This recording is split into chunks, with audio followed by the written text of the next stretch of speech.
attention, please. I would like to announce that we are about to start the program, so I would like to request you all kindly be seated. Thank you. Our Honorable Minister, distinguished guests, participants, friends, ladies and gentlemen, Namaskar. On behalf of the organizer, Energy Development Council, I, Rajni Neopane, would like to take the pleasure to welcome you all in today's conference, in today's program, which is Electric Vehicle Promotion Conference. EDC has been continually advocating and lobbying in promoting Nepal's renewable energy sector. This conference would include a wide range of concerned stakeholders of the ecosystem, such as policymakers, bureaucrats, EV dealers, technologists, EV users, activists, and media.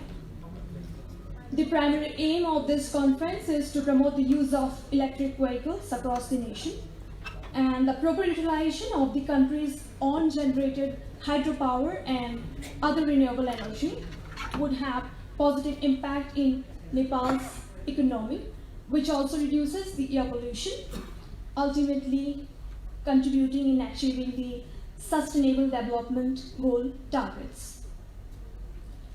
We are very honored to have our Honorable Minister, Mr.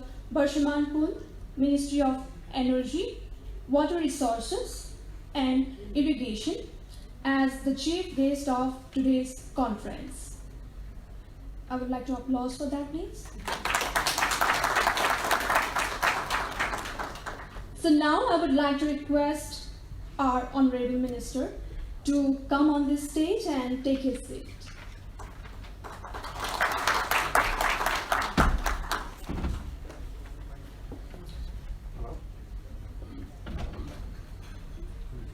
Now I would also like to request Mr. Sujit Acharya, the Chairman of Energy Development Council, EDC, to come and take his seat, please. And would also like to request him to welcome Honorable Minister.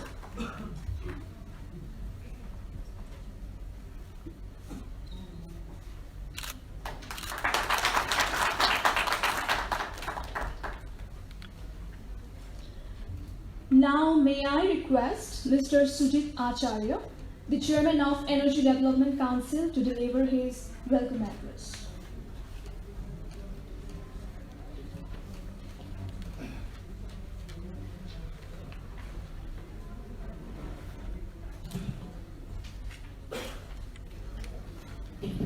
Namaskar. I'm still thinking whether I should speak in Nepali or English. So I'm just going to speak in English because I see some friends that may not understand Nepali. Firstly, I would like to welcome our Honorable Minister, who is given his precious time for this very important discussion that we are about to have about electric vehicles in Nepal. And of course, I also want to welcome all of you, for giving your precious time. All of you are very, busy and very important people in the sector. So, we at EDC want to express our gratitude for being with us this morning. And I know how difficult it is to wake up in the morning because, just had one coffee. I want to start with the word syndicate. There's a word called syndicate.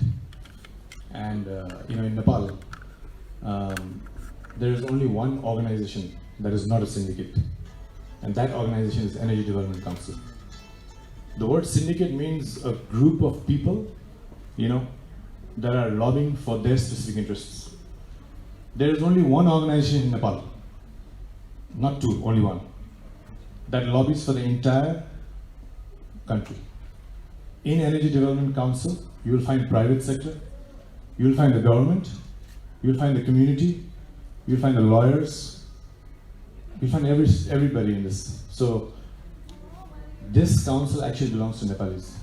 It doesn't belong to one syndicated, group of people. We basically called the ambassador, the honorable ambassador. We asked her to declare that. Then we hosted the honorable minister of, energy from Bangladesh, Honorable Nasru. And now it's so good to see that Nepal is making an agreement to sell its electricity to Bangladesh. And since the Honorable Minister is here, I also want to say that it's not only Bangladesh. The three markets for Nepal's electricity, number 1 is Bangladesh, number 2 is Thailand, and number 3 is Cambodia. China and India are just highways to sell that electricity there. Fortunately, we're in the BIMSTEC, and we should be able to utilize this. So, why am I talking about so many electricity related things when we're here to talk about electric vehicle promotion? When there was Nakabandi or blockade in Nepal, we went around and said all the petrol stations in Nepal should change to charging stations. And people thought, Kusto Bola, how crazy these guys are. There's no busy in the country, and they're talking about charging stations. And today, after 3 or 4 years or 5 years of that blockade, it is inevitable that Nepal is going to become electric. Because the world is going to become electric. And, I'm actually really happy that the Honorable Minister is here, because unlike many seminars and conferences when we talk about things, this is almost, I would just want to, tell him that this is almost like a business intelligence, seminar for him. Because what I'm going to say, which some of you may know, is that the largest market for electricity right now, 6,000 or 7,000 megawatts in the next 5 years, is in Nepal from electric vehicles. 500,000 scooters. I'm a finance guy, so I'll use some numbers, but I'll make it very simple. 500,000 scooters and motorcycles are imported into this country every year. 500,000 into 2 kilowatt. That's how much you can guess. We have about 30 or 40,000 cars imported every year. That into 5 kilowatt. How much is that? My calculation is it's about 1,000 megawatt a year. So that's 5,000 megawatts in 5 years. When we are looking for markets, we don't just need to look for a market in Bangladesh or Cambodia or Thailand. That's good, we should look there too. But the real market, the market that's already here for taking, is this. And now it's come to a point where, if you look at it, all of us have to make a contribution. The problem with people in Nepal, and including me, is that we love going on Twitter and Facebook and making comments. We have to start bringing the change from within us. If you look at this country over the last many years, we've been losing everywhere. We're losing at the border. There's a blockade. We couldn't do anything about it. We're losing on trade. The trade deficit keeps going up. We're trying to promote petroleum and diesel products that you don't have those resources. We need to promote our resources, and that resource is called renewable electricity. If you look at some of the statistics that are there in this country, before I was born, a very wise man, he came out with a study, the hydropower potential of Nepal, which is about 43 or 45,000 megawatts and 87,000 megawatts. Well, very soon we need to have a formal gathering for that, but I can give you a little bit of a hint. The hydropower potential of Nepal is more than 400,000 megawatts. We finished the study. It's taken us 2 years, and we're going to launch that study at the appropriate time. So when we have 400,000 megawatts of hydropower potential in this country, and so many other clean energy resources, we need to start taking advantage of that. Electric vehicles in Nepal is not just about selling electricity. Shortens because your child was born in Nepal, especially in Kathmandu. What would you do? Are you willing to make a change? Because you're the one who can make a change. That's what's happening with air pollution. Today, the number one disease in Nepal, rapidly growing disease, is there too: cancer and asthma. Both, one is respiratory, and one is because of the benzene that is there in the environment. Where does this benzene mostly come from? Scooters. One scooter or one petroleum motorcycle pollutes 27 times more than a truck. Sitting behind a scooter is like smoking 2 packets of cigarette a day. So we need to stop talking about buses, cars. We need to first attack the biggest part of this cancer. That's two-wheelers. We have to convert two-wheelers from petroleum and diesel to electric. And that's the fastest. It takes no time to change these things. But what's going on in this country? And I hope that with the Honorable Minister's support we can fight. Because we all Nepalis, we need to fight for a better society. Today, if you look at Nepal, when someone imports a petroleum scooter, okay. But when someone imports an electric scooter, you know what the government Department of Transport does? You need a roadworthiness test. Whenever there's innovation, whenever innovation needs to happen, it cannot be caught by laws. Laws cannot catch innovation. Laws have to be amended towards innovation. That's not happening in Nepal. There was a company, Tutul. Ministry of Finance said, oh, you're not in this system, so you pay all these taxes. Fortunately, the Honorable Prime Minister, intervened and, stopped something that was created in Nepal from dying. And if that died, there are other foreign companies that have come and, taken over that. They were happy to have that company die. So we are at a stage, we are at a stage and at a moment where today, I've come to, inform the Honorable Minister, 6,000 to 8,000 megawatts of electricity generated by the Nepal Electricity Authority can be sold in Nepal.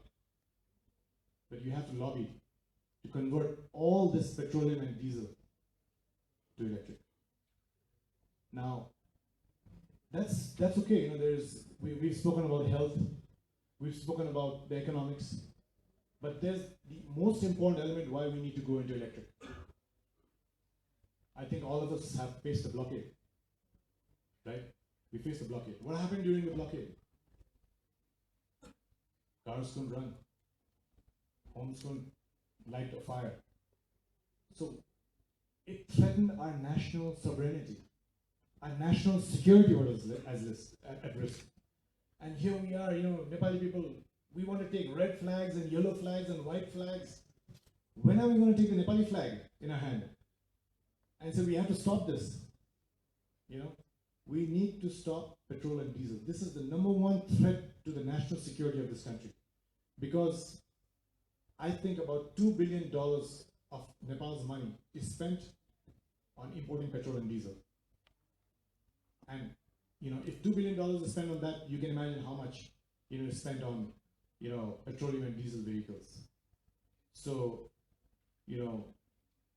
EDC is going to take a very, very, very strong and public stance now. I have a 10.5-month-old daughter. I don't want my daughter to live for 2.5 years less. So this fight now is personal to me. And I hope it's personal to all of you. Electric vehicles in Nepal has to happen, and it has to happen soon. If you look at it today, of course, Nepal is such a paradoxical society. We always say bad things over India, and then we copy them, right? So now, I don't know if the gentleman from Niti Aayog has made it or not, but the Niti Aayog has forwarded a proposal to the Cabinet of India, Government of India, saying that by 2030, after 2030, all the vehicles that are going to be sold in India have to be electric. Of course, there's a petroleum lobby, that's going to try to do that. But we have to learn how to do the right thing. And in Nepal, I hope, the Honorable Minister is here. I've already informed him. I'm willing to give him the math, a calculation. 6,000 to 8,000 megawatts in the next 5 years is consumed from electric vehicles in Nepal, number one. Why don't we do that? Why do we only have to look at Bangladesh and Cambodia and Thailand and India and China? There's a huge market here. Last time I was speaking to a guy and I saw a very interesting statistics that I want to share with you. We say that there are 3 crore Nepalis in the world. But there are 10 crore Nepali speaking people in the world. 10 crore. That's 100 million people in the world speak Nepali language. That makes us a larger consumer market than Thailand. we become the 44th largest consumer market. So I just hope, that, during the discourse of this, that's going to happen in this conference, we are able to come together to a solution to figure out that we need to go electric. And we don't have a choice, because in the next 5 to 10 years, everything's going electric. And I know, why the government doesn't want to go electric, because most of the revenues is based on petrol and diesel. Most of the revenue is based on the 280% taxes on the cars. Think about it. We always talk about, the poor people being cheated. I always ask rich people a question. If I said a car costs 30 lakh rupees and I'm going to sell it for 3 crore rupees, would you buy it? In Nepal, we buy it, right? Nepal ma Prado gadi chadna kasto राम्रो कुरा भन्छ थाइल्यान्डको taxi हो हामी ट्याक्सीमा रमाइरहेको छौँ. So it's time for us to change. And what I would like to also stress is that we need to start building electric vehicles in Nepal. It's very easy to build an electric vehicle. I've been saying this time and again. And sometimes when I walk around Kathmandu and I see all these big buildings, cost $5 million, $7 million, $10 million. People have money. But why is it that that person who's making a $10 million building is not allowed to invest in a company outside? In our society, we always talk about dalals, interest seekers, rent seekers. Dalal हुनुबाट कसरी हामी रोकिन्छौँ जबकि हामी बाहिर company किन्न सक्दैनौँ. कम्पनीमा किनेर 100 करोड रुपियाँ हामीले बिल्डिङमा लाउनु पर्यो यहाँ बनाउने. त्यो बिल्डिङको के भ्याल्यु छ, के प्रोडक्ट हुन्छ? एउटा नेपालीले आज बाहिरको कम्पनी किन्न सक्दैन. किन उ बजाजकै डिलर हुनुपर्ने? Sorry about Bajaj. Bajaj is my friend, so I know him, so he won't mind me saying this. But what I'm saying is that needs to change. Nepalis should be able to go and buy companies outside. I am the living example. I have bought an Italian company. Somewhere there, probably antique. And it's going to be assembled in Nepal. And I had to do it very, very difficultly. It's legally done. I can tell you how to do it. We need to start a new era of thinking in this country. It's not very difficult to, develop an electric vehicle. It's not very difficult, and a very good one. We're sitting at a place where there's a huge market in India and China and Nepal. How much more business do you want? That's the largest consumer market of the world. So, I think, there are so many hurdles that we need to cross. But, there are deadlines of 2030. After 2030, even if you want to buy a Prado, it may not be petroleum. You're not going to put 280% tax. We need to find markets for our electricity. Hamro bijli ko bazar kahan cha? Electric vehicles, digital currency. That's our industry. 8,000 megawatt nahi sir. We don't need to look for a big factory somewhere, And, I also want to, at the end, say something else is that this thing of us always looking towards the government for everything, it's because we are not an innovative society. I mean, avishkari nabhayera sarkar हेर्ने जरुरी. हामी सबैको जिम्मेवारी छैन. Your next vehicle should be electric. We can boycott, right?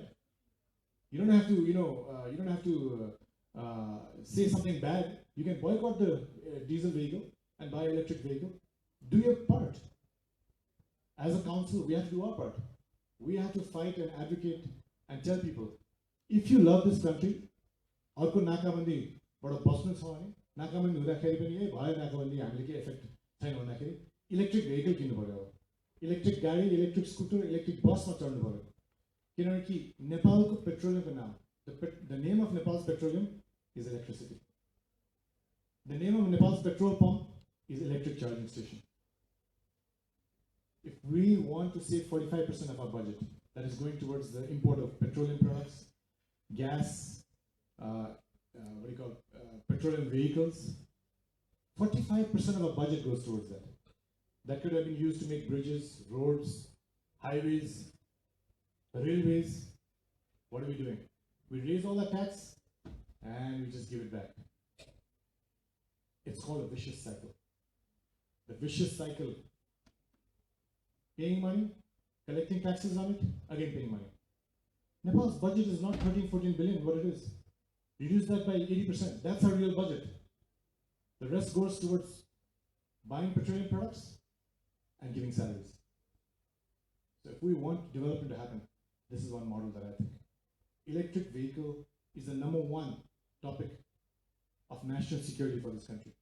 हामी independent हुने, हामी हाम्रो देशलाई अझै बलियो बनाउने भने सार्वभौम सत्ता के भन्छ, I love those words, fancy words by politicians. रमाइलो लाग्छ मलाई सुन्दा. पेट्रोलियम र डिजल हाम्रो #1 शत्रु हो. अब परास्त गर्नुपर्छ. So having said that, I'm so sorry, मेरो यो वेलकम स्पिच मैले मिठो भएको बोल्नु पनि अलिक आज मेरो चियामा गोली चिनी आएको हुनाले मिठो भएन. So I would like to once again welcome all of you all, for this, and I want to thank the Honourable Minister for his time and saying that thank you so much and welcome again.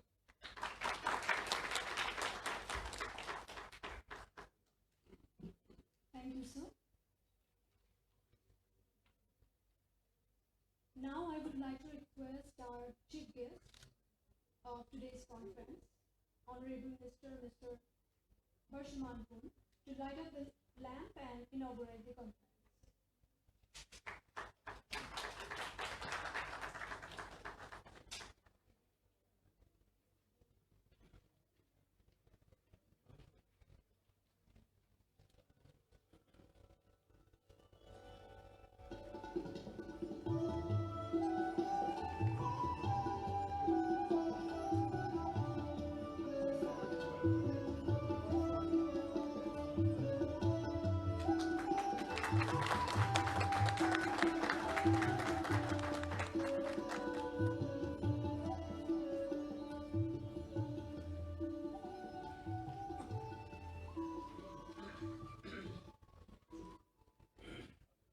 Thank you, Honourable Minister.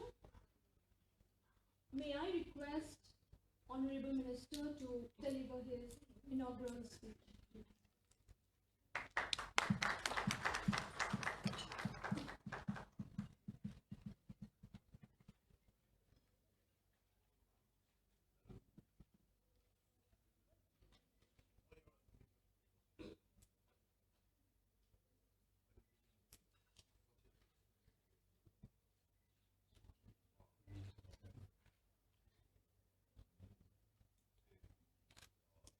Mr. Chairperson, distinguished speakers and panelists of the sessions, ladies and gentlemen, I am honored for being invited as a chief guest to inaugurate this conference on electric vehicle promotion organized by Electricity Development Council. Let me start by saying that we all have been familiar about the success of electric vehicles in the form of trolley bus and Safa tempo in Kathmandu Valley. They have been icons of transport of the Kathmandu. We want to maximize the use of electric vehicles in the coming days. When we look at the import trend of petroleum products, in the year 2007-2008, our import was around equivalent of $364 million US, and last year, in 2017-18, we imported in tune of around $1.52 billion US equivalent, which is more than fourfold increase in 10 years. Significant portion of this goes to the transportation sector. Replacing the use of imported fuel, particularly in the transport sector through promotion of electric vehicle, has been one of the priorities of the government. We know that it will substantially reduce our dependence in ever growing use of fossil fuel. Presently, we have hydroelectricity generation capacity of more than 1 gigawatt. We expect to add additional 1 gigawatt of electricity within a year, and around 2.5 gigawatt of hydroelectricity are under construction, which we anticipate to be online within next 4 years. The progress that we are seeking in our hydroelectricity generation capacity in the short term and also in the long term have given us a very important opportunity to switch from the use of expensive fossil fuel to clean and efficient electricity energy in the transport sector. It is in this context the promotion of electric vehicle has now become even more important for us to pursue. I believe with the presence of eminent speakers, distinguished panelists and participants, this event will provide a platform to discuss among ourselves the importance of electric vehicle, associated policy regimes, investment avenues, market intervention, sharing the relevant ideas and best practices in promoting the electric vehicles. I hope this event will come up with some recommendations which will help us framing the policies needed to promote electric vehicles in the country for short and longer terms. Thank you. Thank you.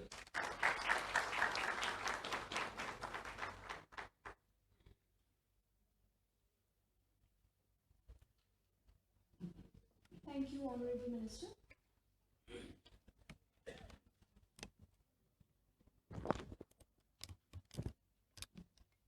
Now, I would like to inform you that Honorable Minister is about to leave the hall as he has other meetings.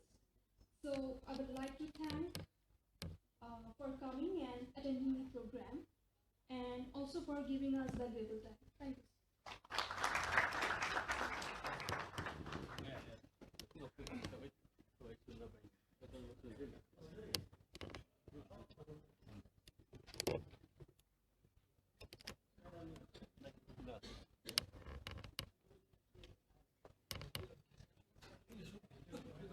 I would like to inform you all that Facebook, just want to keep you informed that we are streaming live on our Facebook page of EDC, that is Energy Development Council. So please be connected on our Facebook page. Thank you.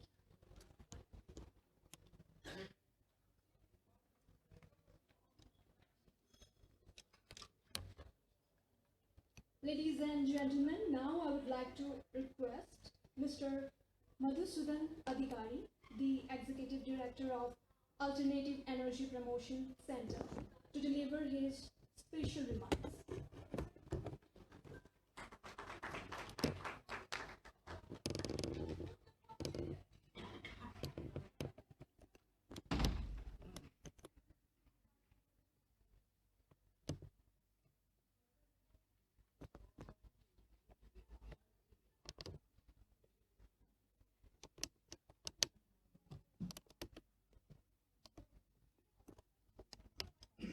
Namaste, good morning.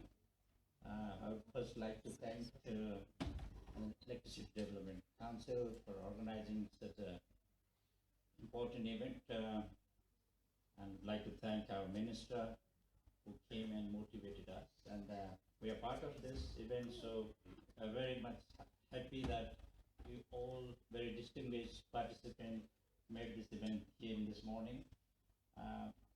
From the Alternative Energy Promotion Center, Renewable Energy Promotion Center of Nepal, I would like to be very successful discussing in the afternoon, and we would, as our minister, also express that we will have some good outcomes as a recommendations, solution to the problems in the days to come for the government for policy design and all. I think we all the most of the participants I see here, we are all educated very much with this issue, so I'm not going to be a special here. I'm just bringing some of the facts that there is the remark in the beginning from the Sujit Acharya ji is very actuals and encouraging and motivational, challenging words you use. We all need to gear up to work basically to harness our resources and use our resources. And in energy generation terms, Nepal is very rich in terms of hydro energy, in terms of solar energy, even in wind, biomass. Most of the energy sources we are sufficiently having in our land, so we should use these resources. When we come to this, the energy security and all, I think that the facts are already there. We are using all of our export revenues, even remittance to buy energy, basically fossil fuel and electricity. This is a big issue for the energy security, even the sovereignty and other issues of the country. So the whole efforts of Nepal should be first move towards generating our own energy, and then I think the latest information or the trend shows that both government and private sector, in terms of independent power producers, the synergy we can see. We are now adding every year a certain amount of energy in our grid system, but it's not enough. We all agree that we need to accelerate it in a faster pace. So in terms of moving towards the faster pace, I think we have to be technology agnostic. We should not only rely on one type of technology. We might be thinking hydro could be the always best, and it's always the solution for energy generation. As the Executive Director of Alternative Energy Center and as a student of alternative energy, we should look different dimensions in generating energy.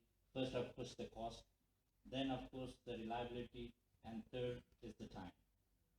How fast, how quickly we can generate energy. These three things should be traded up together to move in our in a future plan. So now coming to these energy generation, I think the old statistics shows that the alternative energy, basically the solar energy, has become competitive to most of the energy generating sources. Many developed countries which are having less energy resources in terms of energy generation capacity from the solar radiation have moved up to 30-40% to the solar energy. Nepal is a lucky country.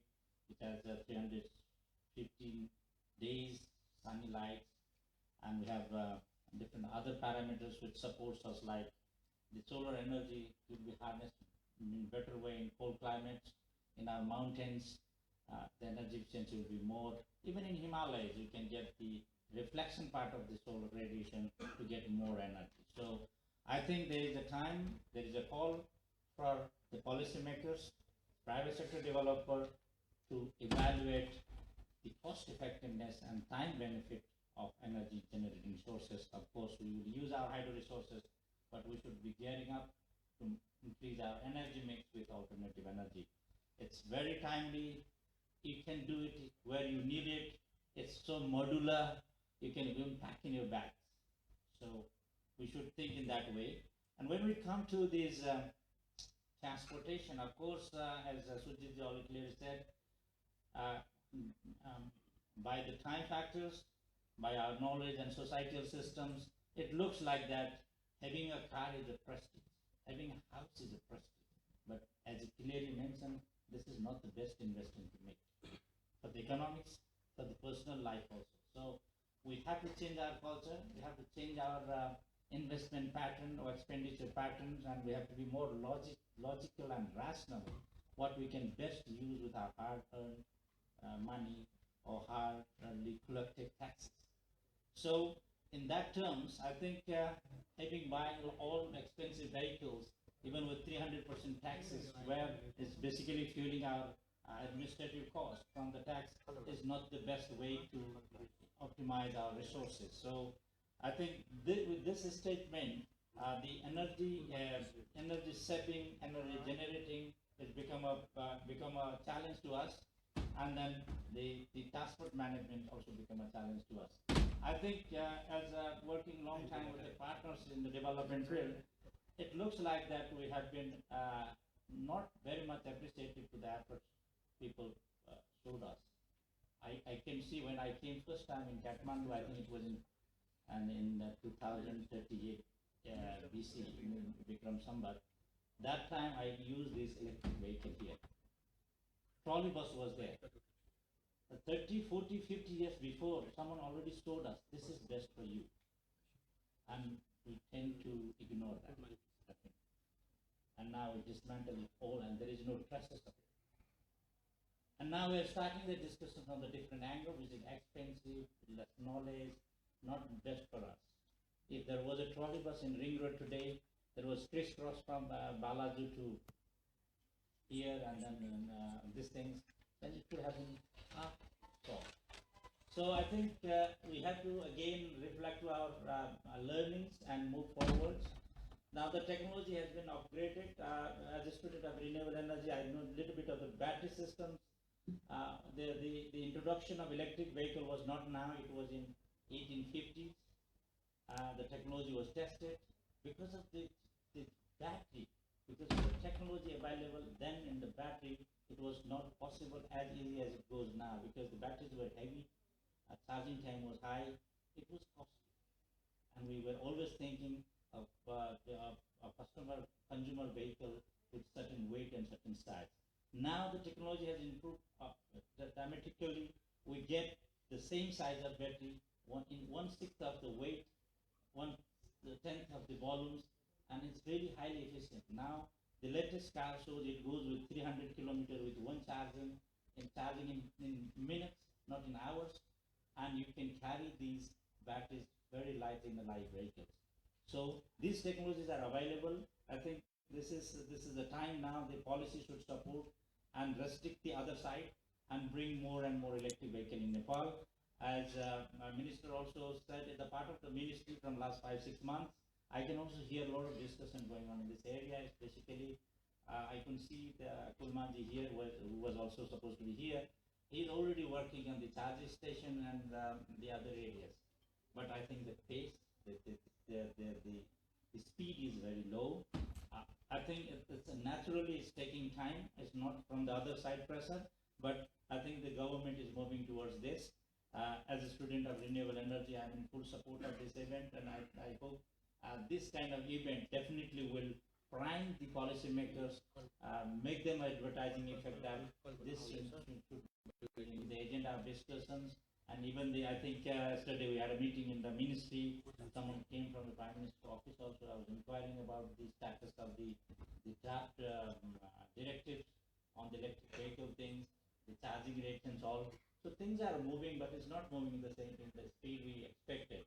So I think the Electricity Development Council doing all these